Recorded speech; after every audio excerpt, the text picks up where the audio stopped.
Hello दोस्तों, कैसे हो दोस्तों। हम पढ़ रहे हैं 12th क्लास की केमिस्ट्री का चैप्टर नंबर 11, जिसका नाम है दोस्तों एल्कोहल, फिनॉल व ईथर।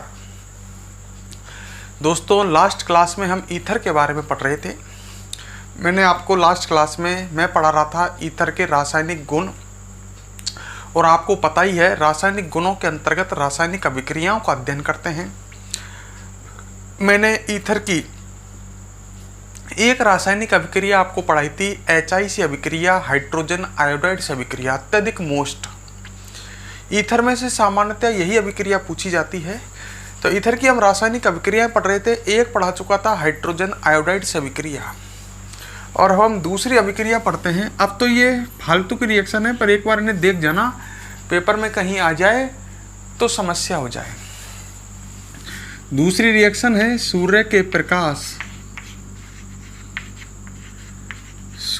प्रकाश की अनुपस्थिति में हैलोजनीकरण।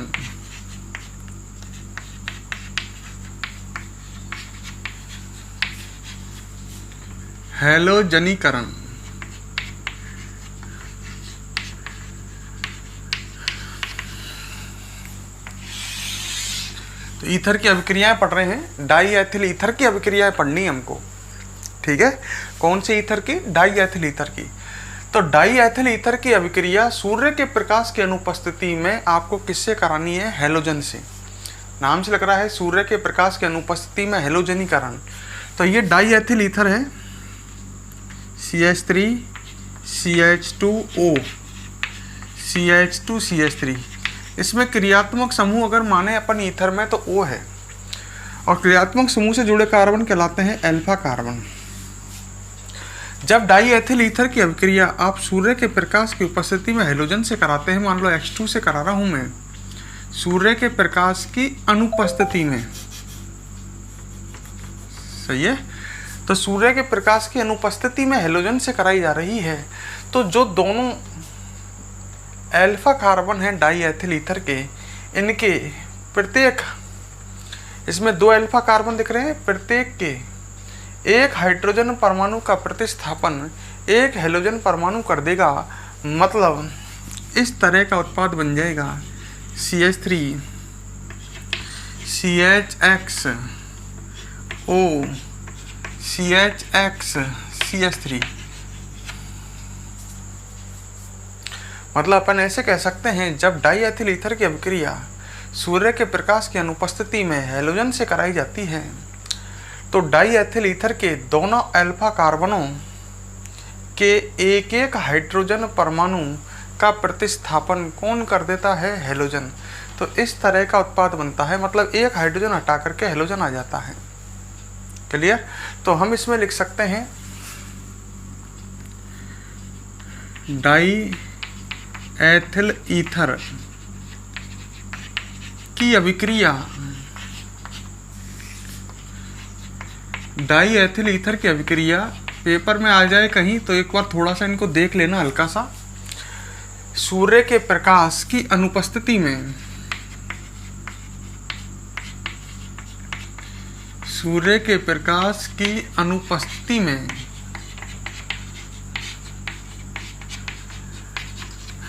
डाई एथिल ईथर की अभिक्रिया सूर्य के प्रकाश की अनुपस्थिति में H2 हैलोजन से कराने पर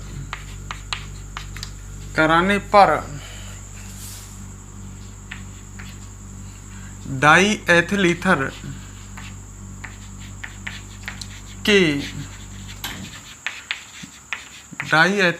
के दोनों अल्फा कार्बनों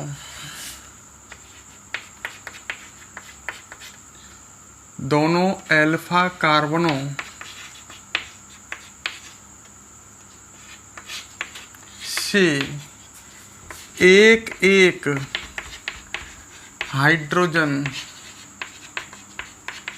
समूह का प्रतिस्थापन या हाइड्रोजन परमाणु का प्रतिस्थापन हैलोजन कर देता है। सही है। हाइड्रोजन समूह का प्रतिस्थापन कौन कर देता है? हैलोजन।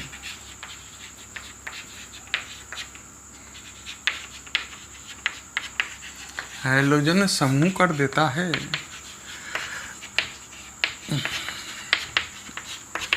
मतलब जो अल्फा कार्बन है इनसे एक एक हाइड्रोजन को हटा करके इनके स्थान पर क्या आ जाएगा, हैलोजन। क्लियर। और ऐसी ही एक रिएक्शन ये हो सकती है, आपके हम क्या कर रहे हैं, सूर्य के प्रकाश की उपस्थिति में हैलोजनीकरण करा रहे हैं। सूर्य के प्रकाश की उपस्थिति में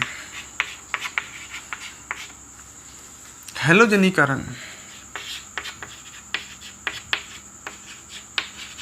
ये जस्ट उल्टा है। आपके हम सूर्य का प्रकाश ले रहे हैं, ठीक है। तो रिएक्शन देखो आपके कैसे होगी, जैसे ये है अपने पास CH3 CH2 diethyl ether O CH2 CH3, इसकी अभिक्रिया फिर हैलोजन से ही कराई जा रही है प्लस H2, पर आपके सूर्य के प्रकाश की उपस्थिति में कराई जा रही है।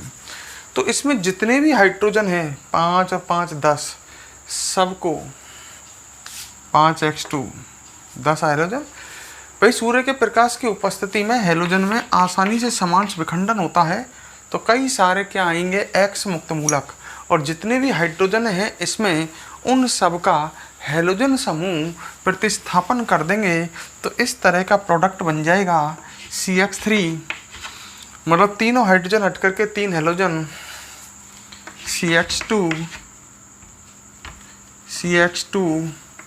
O CH2 CH3, मतलब इसमें उपस्थित सभी हाइड्रोजनों का हैलोजन प्रतिस्थापन कर देंगे। अंधेरे में कराते हैं, मतलब सूर्य के प्रकाश की अनुपस्थिति में कराते हैं, तो केवल अल्फा कार्बनों के एक एक हाइड्रोजन का प्रतिस्थापन हैलोजन समूह करता है, ठीक है। तो अब इस बात को हम लिख सकते हैं, सूर्य के प्रकाश की उपस्थिति में डाईएथिल ईथर की अभिक्रिया, डाईएथिल ईथर की अभिक्रिया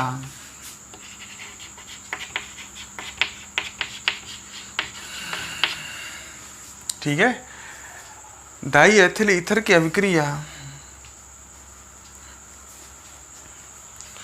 सूर्य के प्रकाश की उपस्थिति में H2 हैलोजन से कराने पर डाईएथिल ईथर में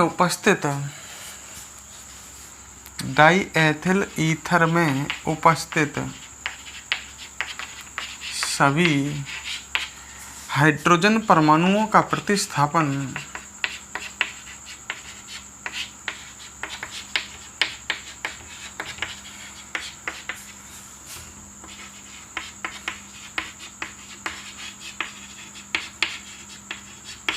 हैलोजन समूह कर देते हैं। तो ये आपको याद रखना है, ठीक है। तो वीडियो को दोस्तों पॉज करो और इसे यहाँ तक कंप्लीट नोट करो।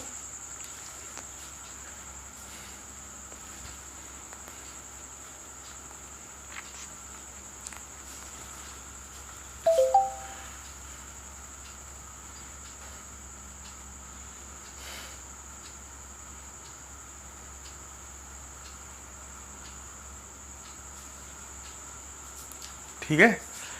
इसके बाद नेक्स्ट रिएक्शन पढ़नी है आपको, तनु H2SO4 से अभिक्रिया। मिटा दूं इसको, नोट कर ली। नेक्स्ट रिएक्शन पढ़नी है तनु H2SO4 से अभिक्रिया।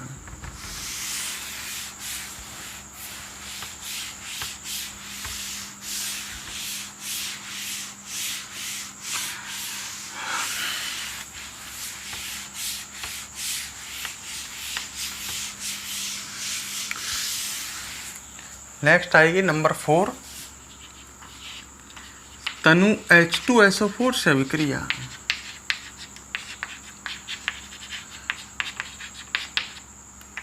ठीक है। अच्छा, जब आप डाईएथिल ईथर की अभिक्रिया, रिएक्शन केवल इसी की है अपने बुक में, diethyl ether CH3 CH2 O CH2 CH3 तनु H2SO4 से कराओगे। तनु मतलब पानी मिला हुआ H2SO4, सही है, पानी और H2SO4। और उच्च दाब व उच्च ताप पर करानी है। तो इसमें क्या होगा, आप चाहे इस बंद को यहाँ से तोड़ लो चाहे यहाँ से तोड़ लो, एक ही बात है। O पे माइनस आएगा और कार्बन पे प्लस आएगा है। तो इससे तो क्या जुड़ जाएगा H प्लस और इससे क्या जुड़ जाएगा OH माइनस, इस तरह से। तो उत्पाद बन जाएगा CH3CH2OH और CH3CH2OH। खुद मिलाकर के उत्पाद बनेंगे 2 अणु एथिल अल्कोहल के। फालतू कचरा रिएक्शन है पर क्या करें, बुक में दे रखी हैं। तो याद रखें, डाई एथिल ईथर की अभिक्रिया उच्च ताप व उच्च दाब पर तनु H2SO4 से कराने पर उत्पाद एथिल अल्कोहल बनते हैं। तो हम लिख सकते हैं डाई एथिल ईथर की अभिक्रिया उच्च ताप व उच्च दाब पर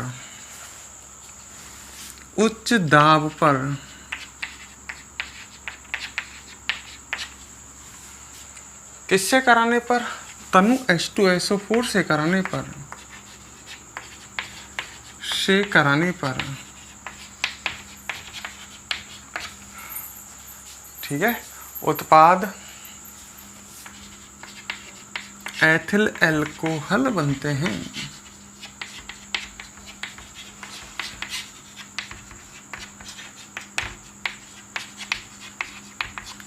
ठीक है। अच्छा, नंबर 5, एसिटिल क्लोराइड से अभिक्रिया।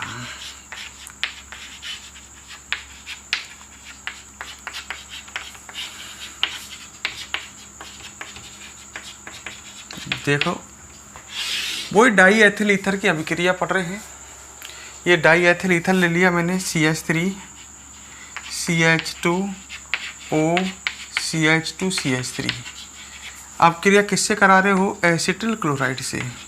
ये एसिटिल सी क्लोराइड होता है, CH3COCl अम्ल हैलाइड है। ये अम्ल हैलाइड में COX समूह होता है और उससे एल्किल समूह जुड़ा होता है।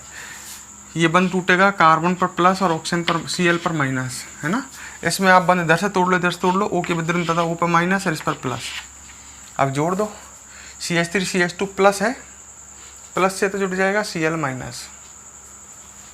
तो एक तो बन जाएगा ethyl chloride, CH3 CH2 Cl। ढंग से देख लो मैं क्या कर रहा हूँ, प्लस से Cl माइनस। अच्छा है, अब देखो ये प्लस वाला है, इससे ये माइनस वाला जुड़ जाएगा, इस प्लस वाले से ये माइनस वाला जुड़ जाएगा। तो एक एस्टर बनेगा अगर ढंग से देख रहे हो तो, और वो एस्टर ये बनेगा CH3 CH2।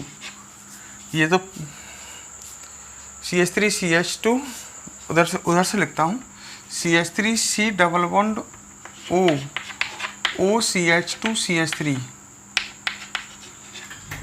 O CH2 CH3। ढंग से देखो, यही एस्टर बनेगा क्या, CH3 C double bond O आ गया, इससे जुड़ गया O CH2 CH3। ये एस्टर बन गया। इसका नाम क्या है, पहले एस्टर का नाम लिखते हैं तो ये तो हो गया एथिल क्लोराइड। एथिल क्लोराइड पहले एस्टर का नाम लिखते हैं तो पहले O से जुड़े हुआ समूह लिखते हैं, सही है। O से जुड़ा हुआ समूह कौन सा है, एथिल, ठीक है। फिर क्या लिखते हैं, फिर इसमें 2 कार्बन है, 2 कार्बन के लिए क्या लिखोगे, एसिड, और अंत में क्या लगाओगे, 8। तो इसका नाम है एथिल एसीटेट। तो हम कह सकते हैं डाई एथिल ईथर की अभिक्रिया एसिटिल क्लोराइड से कराने पर उत्पाद एथिल क्लोराइड व एथिल एसीटेट बनता है। तो हम लिख सकते हैं डाई एथिल ईथर की अभिक्रिया डाई एथिल ईथर की अभिक्रिया एसिटिल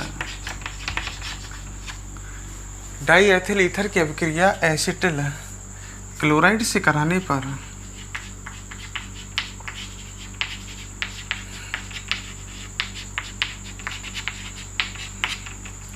एसिटिल क्लोराइड से कराने पर उत्पाद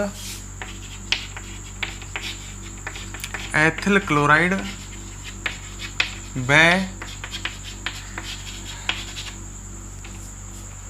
एथिल एसीटेट बनता है।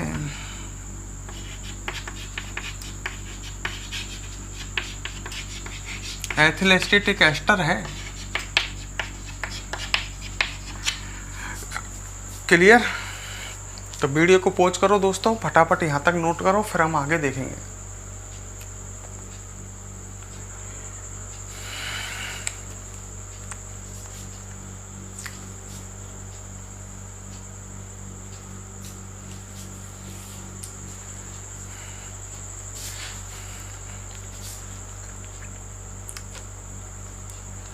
अब हम पढ़ते हैं नंबर 6, एसिटिक एनहाइड्राइड से विक्रिया।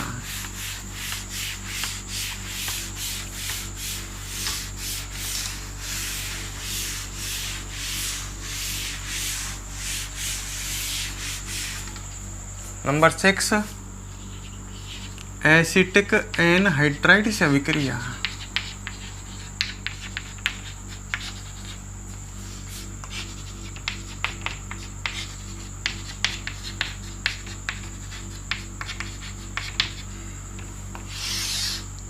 ठीक है, तो आपको डाई एथिल ईथर की अभिक्रिया एसिटिक एनहाइड्राइड से करानी है। डाई एथिल ईथर ये हो गया CH3 CH2 O CH2 CH3। इसकी अभिक्रिया आपको किससे करानी है? एसिटिक एनहाइड्राइड से। वो ये हो जाएगा CH3 C double bond O O C double bond O CH3।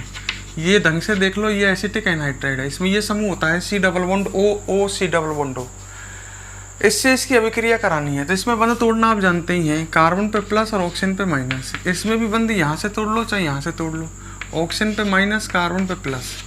Plus वाले को माइनस से जोड़ो, ये प्लस वाला है, इससे ये माइनस वाला जोड़ता हूँ, देखो क्या बनता है। ये बनेगा CH3 C double bond O, ये प्लस वाला आ गया, इससे ये माइनस वाला जोड़ रहा हूँ तो क्या बन जाएगा? OCH2 CH3, ये जुड़ जाएगा। अच्छा एक बात देखो आप ढंग से, अगर इस प्लस वाले से आप ये माइनस वाला जोड़ते हो तो भी यही बनेगा। तो ये दोनों ही क्या बन रहे हैं, इनका नाम लिखते हैं। पहले O से जुड़ा हुआ समूह लिखेंगे, एथिल, 2 कार्बन के लिए एसिड, और ये बन गया एथिल एसीटेट। ठीक है, तो ये बन जाएगा आपके सामने क्या? एथिल एसीटेट, एक एस्टर बनेगा। क्लियर? तो इसके बारे में हम लिख सकते हैं, डाई एथिल ईथर की अभिक्रिया एसिटिक एनहाइड्राइड से कराने पर उत्पाद एथिल एसीटेट बनते हैं। डाई एथिल ईथर की अभिक्रिया एसिटिक एनहाइड्राइड से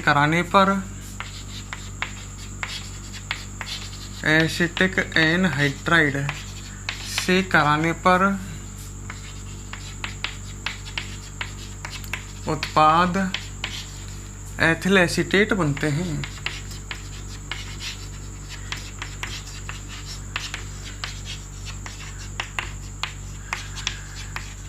ठीक है, तो ये हमने 6 रिएक्शन पढ़ी है। 7वीं रिएक्शन हम देखते हैं, अपचयन। इनको डायरेक्ट बताता हूँ मैं, भाषा नहीं लिखा रहा हूँ, देख लो इधर। आपको डाई एथिल ईथर लेना है, समझ लो ना ढंग से। डाई एथिल ईथर ये हो गया CH3 CH2 O CH2 CH3। इसका अपचयन कराना है, तो अपचयन का मतलब इससे क्या जुड़ेंगे? 2 H, एक H यहाँ और एक H यहाँ। समझ गए होंगे? हाइड्रोजन का जुड़ना अपचयन कहलाता है। तो क्या बनेगा? CH3 CH3, एक तो एथेन, और एक बनेगा CH3 CH2OH, एथिल एल्कोहल। तो बनेगा CH3 CH3 एथेन, और संग में बनेगा CH3 CH2OH, एथिल एल्कोहल। ढंग से देख लो कि जब आप डाई एथिल ईथर का अपचयन कराओगे तो बनेगा एथेन और एथिल एल्कोहल। क्लियर? अपचायक कौन लेना है? अपचायक लेना है द्रव अमोनिया प्लस सोडियम धातु का मिश्रण। द्रव मतलब लिक्विड अमोनिया और सोडियम धातु का मिश्रण। अमोनिया जो है वो सोडियम धातु से क्रिया करती है और उत्पाद बनाती है NaNH2, जिसे NaNH2 बनता है, सोडामीन, और संग में हाइड्रोजन गैस मुक्त होती है, और ये हाइड्रोजन जो आते हैं इसका अपचयन करते हैं डाईएथिल ईथर का और उत्पाद एथेन व एथिल अल्कोहल बनाते हैं। क्लियर। एक रिएक्शन और देख लो, लगे हाथ। निर्जलीकरण, ये एक बार आ चुकी है इसलिए इसको नहीं ढंग से देखें, भूल जाएं कहीं। निर्जलीकरण, निर्जलीकरण का मतलब होता है जल का निकलना। ठीक है, मैं डाईएथिल ईथर ले रहा हूँ, इसको ऐसे लिख देते हैं CH3, इसको ऐसे लिख दूँ क्या, CH3 CH2O CH2 CH3। देखो ये डाईएथिल ईथर है। ठीक है, अगर इसको आप Al2O3 उत्प्रेरक की उपस्थिति में उच्च ताप पर गर्म करते हैं, डाईएथिल ईथर को, एक एक बात को सुन लो, भाषा नहीं लिखा रहा हूँ, उच्च ताप पर गर्म करते हैं, टेम्परेचर लगभग 653 केल्विन। तो डाईएथिल ईथर को आप अगर Al2 उत्प्रेरक की उपस्थिति में 653 केल्विन ताप पर गर्म करते हैं तो यहाँ से जल निकलता है, यहाँ से एक H है ना, यहाँ से O निकलेगा और यहाँ से एक H निकलेगा। इस तरह से इसमें से H2 निकल जाता है। ये आधा बंद यहाँ से टर्न होकर के यहाँ आएगा, ये आधा बंद यहाँ आएगा, तो एक एथीन बनेगी एल्कीन, और ऐसे इसी तरह से आधा बंद इधर और आधा बंद इधर, तो दो एथीन बनेंगी, इसमें दो बनेंगी CH2 डबल बॉन्ड CH2 जिसे हम कहेंगे एथीन, और संग में जल का क्या होगा, निष्कासन। निर्जलीकरण है, जल का निष्कासन हो जाएगा। तो डाईएथिल ईथर जो है वो Al2O3 उत्प्रेरक की उपस्थिति में 653 केल्विन ताप पर जल के अणु के निष्कासन द्वारा उत्पाद एथीन बनाता है। क्लियर। तो ये 8 रिएक्शन हो गई, एक लास्ट और देख लेंगे, नंबर 9। ठीक है, वीडियो को पॉज करो और यहाँ तक नोट करो।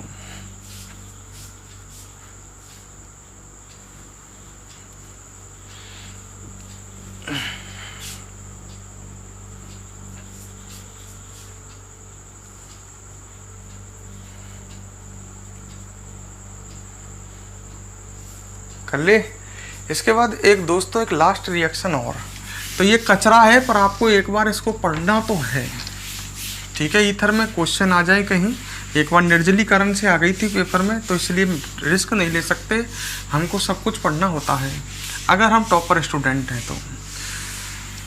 ठीक है, हम रिस्क नहीं ले सकते, हमें सब कुछ पढ़ के पेपर में जाना होता है, क्या पता हमारी किस्मत खराब हो और पेपर में क्या क्वेश्चन आ जाए। एक last reaction number 9, carbon monoxide से अभिक्रिया, CO, कार्बन मोनोऑक्साइड होती है ना ये, इससे अभिक्रिया।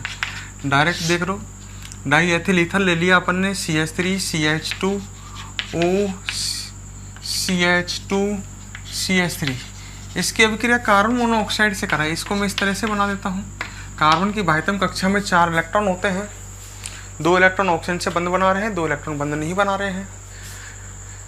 ठीक है, अभिक्रिया किससे करानी है, कार्बन मोनोऑक्साइड से। BF3 बोरोन ट्राईफ्लोराइड की उपस्थिति में टेम्परेचर होना चाहिए 398 केल्विन से 423 केल्विन तक, सही है, और दाब होना चाहिए 500 ATM, हाई प्रेशर, उच्च दाब पर और उच्च ताप पर। तो अपन को डाईएथिल ईथर की अभिक्रिया BF3 की उपस्थिति में 398 से 423 केल्विन ताप व 500 ATM दाब पर कार्बन मोनोऑक्साइड से करानी है। तो कोई सा बंद तोड़ दो, इधर से तोड़ दो, इधर से तोड़ लो, इस बंद के बीच में ये CO घुस जाएगी, ये 2 इलेक्ट्रॉन है ही है, ये बंद टूटेगा तो दोनों के पास एक एक इलेक्ट्रॉन बचेगा और बीच में CO फिट हो जाएगी। तो इस तरह का प्रोडक्ट बनेगा CH3, ढंग से देखें CH2, यहाँ बीच में CO आ गई, कार्बन मोनोऑक्साइड, इस तरह से इसका एक इलेक्ट्रॉन इसकी एक इलेक्ट्रॉन से बंद, इसका एक इलेक्ट्रॉन इसकी एक इलेक्ट्रॉन से बंद, बीच में CO आ गई। इधर को क्या बचेगा, O CH2 CH3। ढंग से देखें तो ये भी एक एस्टर है, एस्टर ही तो है, एस्टर में ये समूह होता है और O से एल्किल समूह जुड़ा होता है। तो पहले एल्किल समूह का नाम लिखेंगे एथिल, ठीक है, फिर लिखेंगे अपन कार्बन की संख्या जो बची, 3 कार्बन बचे हैं, 2 कार्बन के लिए हम एसिड लिखते थे, 3 कार्बन के लिए लिखेंगे प्रोपियोन और पीछे लगाएंगे 8, तो इसका नाम हो गया एथिल प्रोपियोनेट, ये एस्टर बनेगा। तो इसे भी याद रखें, पेपर में आ जाए कहीं। नंबर 9, वीडियो को आप दोस्तों फटाफट पॉज करो और पॉज करके इसे नोट करो।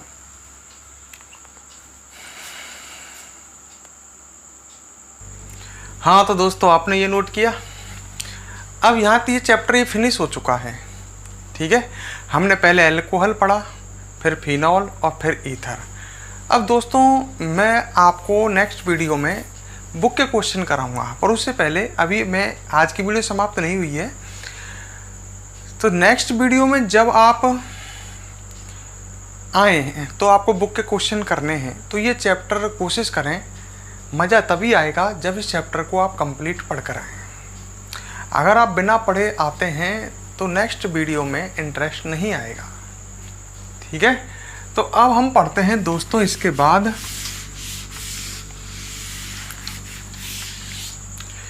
टॉपिक है फिनॉल के बारे में और फिनॉल की अम्लीय प्रकृति, ठीक है।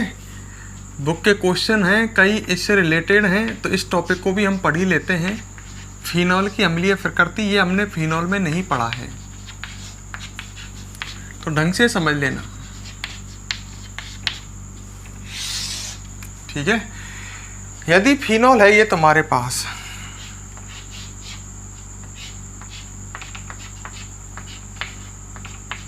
ऑक्सीजन पर लोन पेयर होते हैं, और फिनॉल में मैंने बेंजीन वलय से कोई इलेक्ट्रॉन अपनयक समूह जोड़ दिया। इलेक्ट्रॉन अपनयक समूह वो से कहते हैं जो इलेक्ट्रॉन आकर्षित करता है, इलेक्ट्रॉन खींचता है।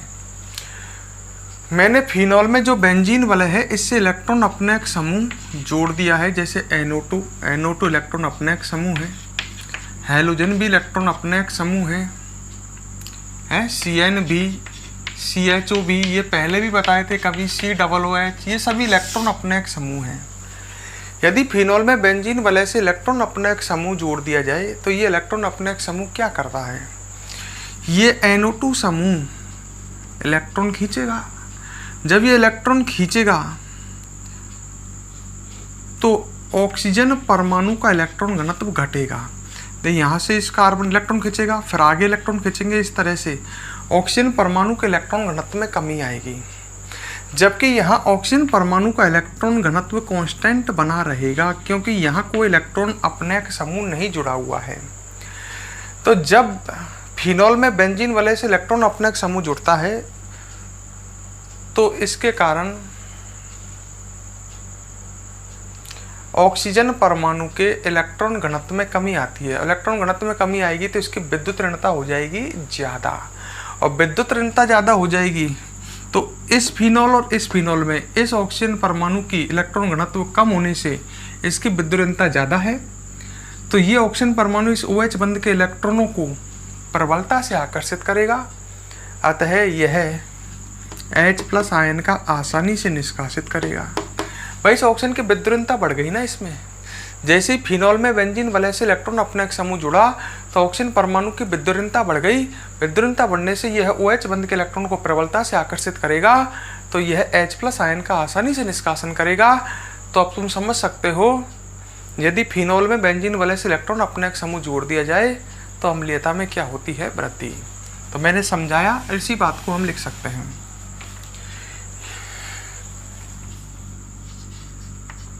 यदि फिनॉल में बेंजीन वलय से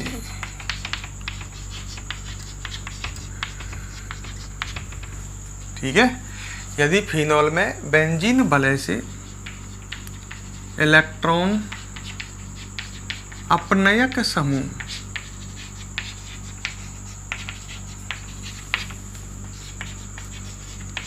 जैसे Cl हैलोजन, X समझ गए, NO2,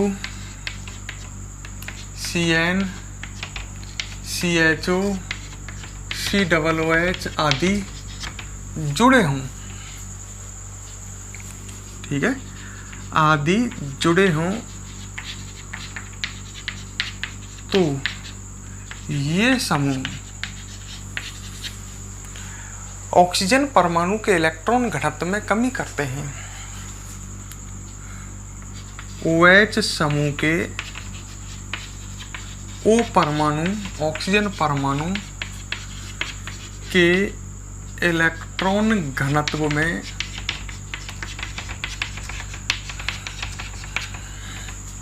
कमी करते हैं।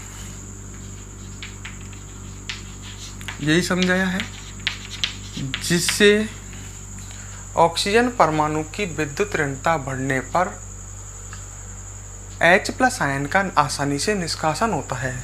ठीक है, जिससे ऑक्सीजन परमाणु की विद्युत ऋणता बढ़ने से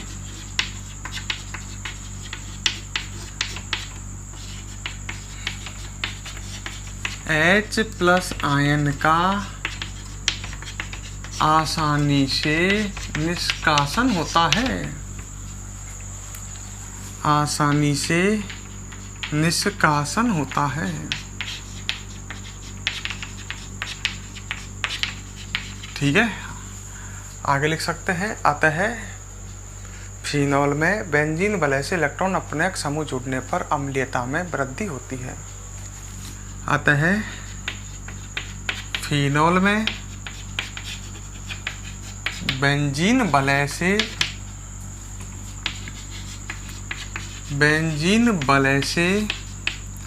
इलेक्ट्रॉन अपनयक समूह जुड़ने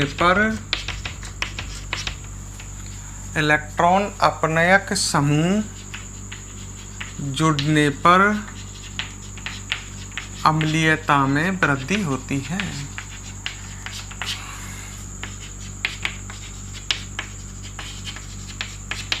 ठीक है, तो ये अब मैंने पढ़ी फिनॉल की अम्लीय प्रकृति। क्या समझा इसमें? यदि फिनॉल में बेंजीन वलय से इलेक्ट्रॉन अपने एक समूह जुड़ जाए तो फिनॉल की अम्लीयता में वृद्धि हो जाती है। ये अम्लीयता का क्रम लिखा हुआ है ना, किसका क्रम है ये? अम्लीयता का क्रम।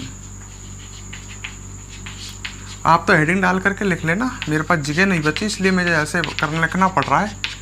आप तो अम्लीयता का क्रम डाल के लिख लेना इस तरह से। तो दोस्तों वीडियो को पॉज करके यहाँ तक इसे कंप्लीट नोट करें।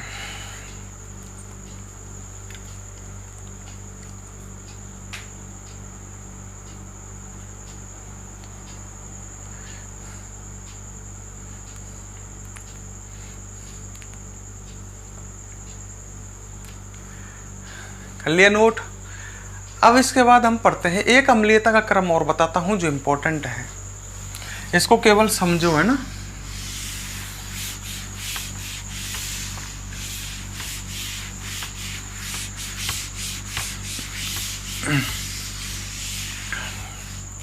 है एक अम्लीयता का क्रम और बताता हूं, इसको ढंग से समझ लेना, ये आपके बहुत काम आने वाला है और पेपर में भी आ सकता है। ठीक है, एक फिनॉल है, ये फिनॉल है, और नीचे बना देता हूं समझाने के लिए काफ़ी जगह मिलेगी। ये फिनॉल है,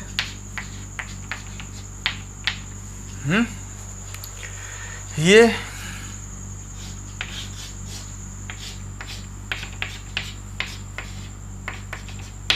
यहाँ NO2 जोड़ दिया। NO2 मैंने ढंग से देखो मेटा स्थिति पर जोड़ा है। NO2 इस तरह का होता है, और बढ़िया बना देता हूँ।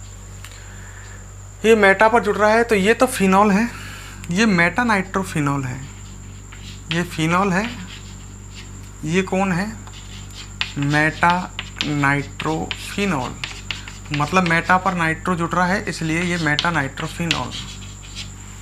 ठीक है, अच्छा अब इन दोनों में मैं पूछूं आपसे कि कौन अधिक अम्लीय है, तो आप यही कहोगे, क्योंकि इसमें बेंजीन वलय से इलेक्ट्रॉन अपना एक समूह जुड़ चुका है, और इलेक्ट्रॉन अपने एक समूह जुड़ने पर यहाँ पर इलेक्ट्रॉन घनत्व है जो इसलिए कांस्टेंट बना रहेगा।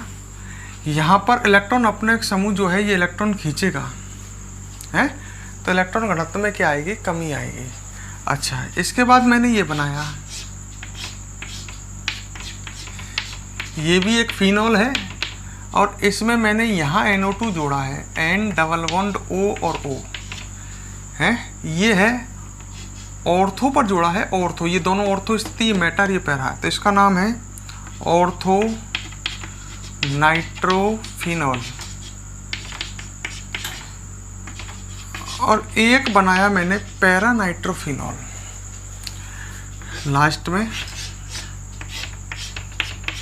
यहाँ OH है और यहाँ NO2 है,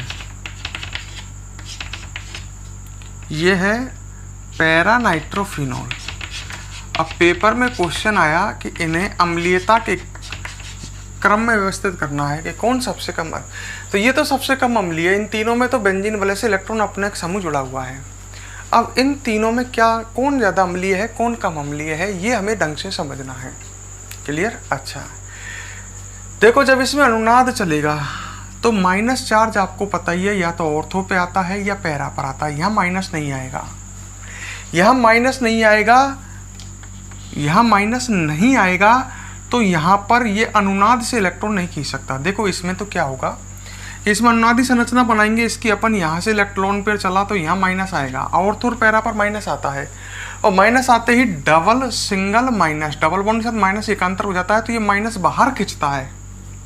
अरे माइनस ऐसे तो जाएगा यहाँ से यहाँ और ये यहाँ से यहाँ, तो ये माइनस एक तरह से बेंजीन वाले से बाहर जा रहा है। तो यहाँ पर NO2 समूह इलेक्ट्रॉन खींचता है अनुनाद से। तो अनुनाद से इलेक्ट्रॉन NO2 समूह केवल तभी खींचेगा जब ये ऑर्थो या पैरा पर जुड़ रहा हो, क्योंकि मेटा पर NO2 समूह जुड़ रहा है तो वहां अनुनाद से तो इलेक्ट्रॉन खींचेगा ही नहीं, क्योंकि यहाँ पर माइनस आएगा ही नहीं, और माइनस नहीं आएगा तो ये बेंजीन वलय से इलेक्ट्रॉन बाहर नहीं खींचेगा ही नहीं है।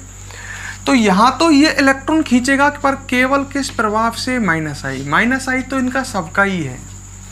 तो यहाँ NO2 समूह केवल माइनस आई प्रभाव के कारण इलेक्ट्रॉन खींचेगा। यहाँ ये NO2 समूह माइनस आई से भी इलेक्ट्रॉन खींचेगा और अनुनाद से भी खींचेगा।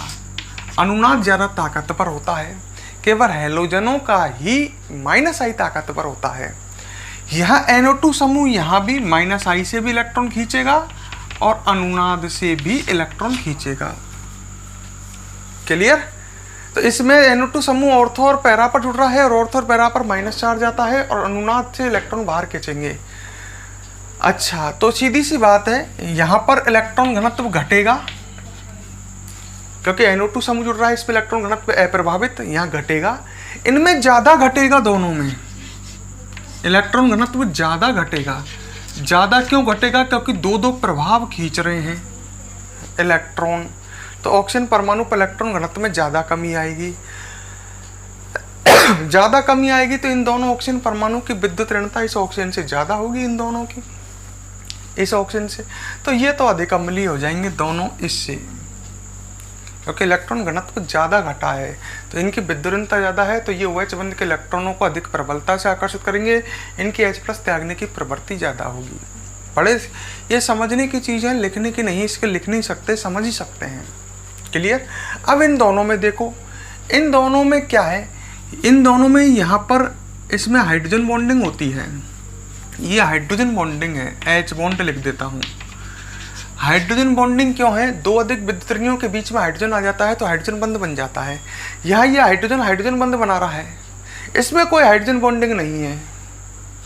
तो जब इसमें हाइड्रोजन बंध बन जाता है तो इसकी H त्यागने की प्रवृत्ति इससे कम हो जाती है, मतलब ये सबसे अधिक अम्लीय हो जाएगा। इसकी देखो, दोनों में इलेक्ट्रॉन घनत्व तो बराबर घटा, पर इसमें हाइड्रोजन बंध बनने से इसकी H त्यागने की प्रवृत्ति, H+ त्यागने की प्रवृत्ति कम हो गई। तो सबसे अधिक होगा पैरा वाला, सबसे कम होगा फिनॉल, और ये क्रम आपको याद करना है। अब इसे आप कैसे याद करते हो, ठीक है, वो आपकी सिरदर्दी है। तो एक काम करो दोस्तों, वीडियो को पॉज करो और इसे फटाफट नोट करो, फिर हम आगे बात करते हैं आपसे।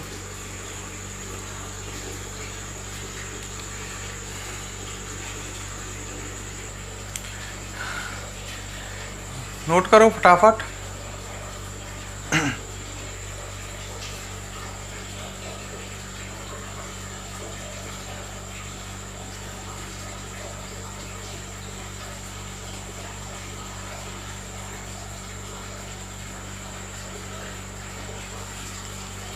ठीक है, एक टॉपिक और बताता हूँ लास्ट में आपको। एक क्वेश्चन, एल्कोहल जो है, ये आपके समझ में आया? आगे बढ़ते हैं।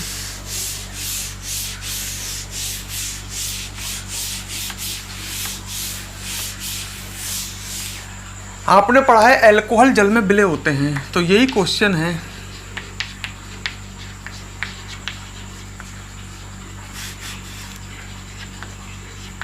एल्कोहल जल में विलय होता है।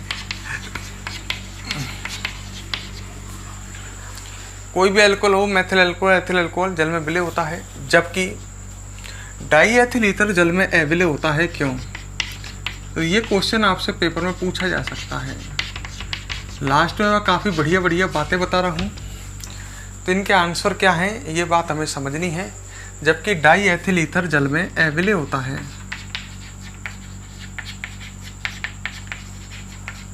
अविलय होता है, क्यों?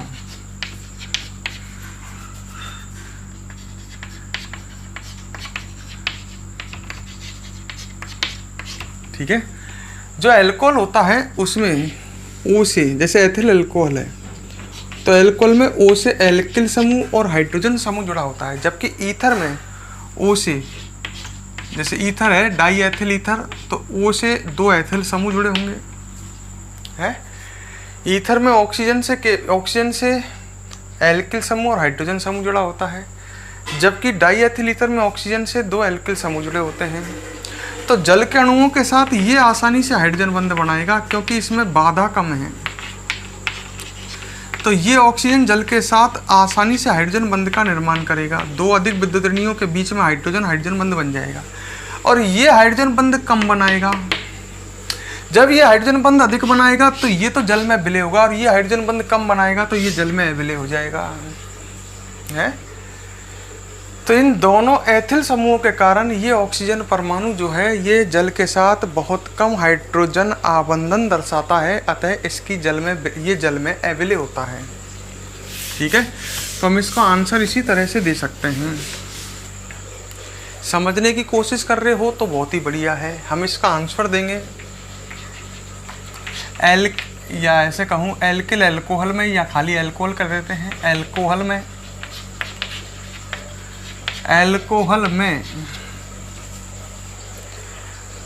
ऑक्सीजन परमाणु से एल्किल समूह व हाइड्रोजन परमाणु जुड़ा होता है, हाइड्रोजन समूह जुड़ा होता है, ऐसे लिख देता हूं।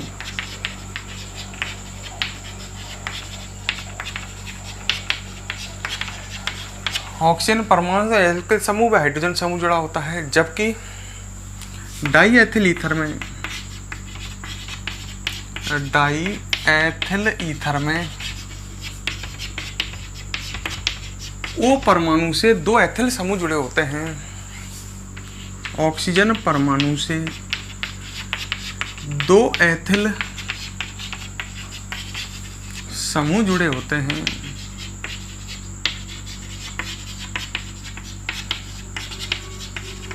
ठीक है, अतः एल्किल अल्कोहल की जल के अणुओं के साथ हाइड्रोजन बंध निर्माण का गुण अधिक होता है।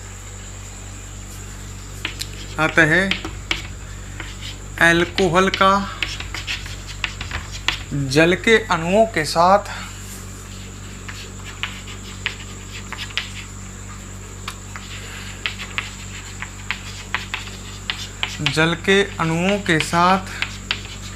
हाइड्रोजन बंध निर्माण का गुण अधिक होता है व हाइड्रोजन बंध निर्माण का गुण अधिक होता है व डाई एथिल ईथर का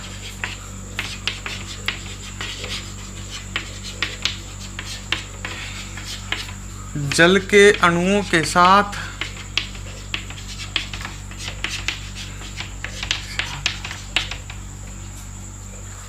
दो एथिल समूहों के कारण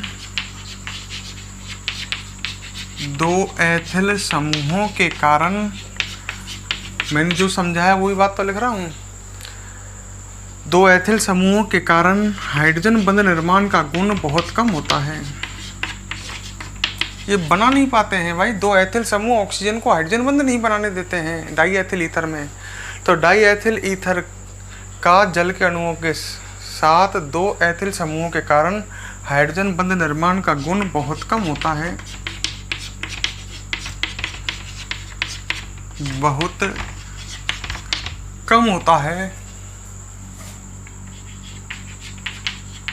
ठीक है भाई। एल्कोहल में तो एक तरफ एल्किल समूह और एक तरफ हाइड्रोजन है, हाइड्रोजन छोटा सा समूह है, तो एल्किल अल्कोहल का तो ऑक्सीजन आसानी से हाइड्रोजन बंध बनाता है जल के अणुओं के साथ। जबकि डाई एथिल ईथर में क्या है, ऑक्सीजन से 2 एथिल समूह जुड़े हुए हैं, तो ऑक्सीजन बहुत कम हाइड्रोजन बंध बना पाता है।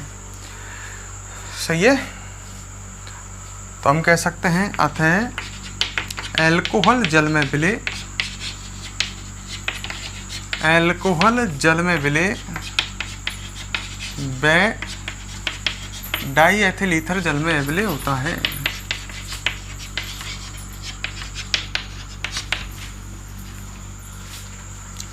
जल में अविलय होता है।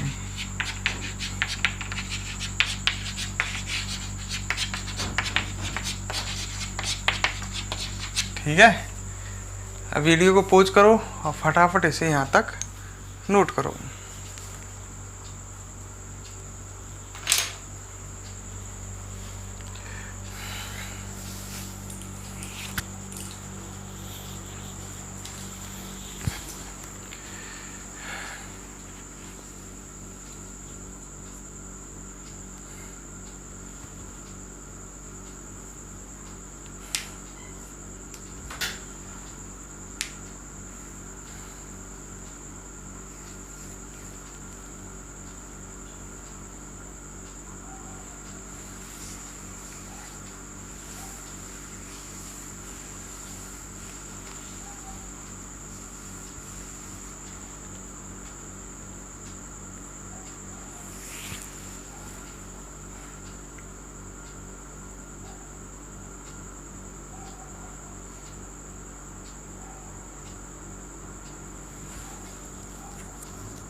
हाँ दोस्तों, ये नोट किया आपने।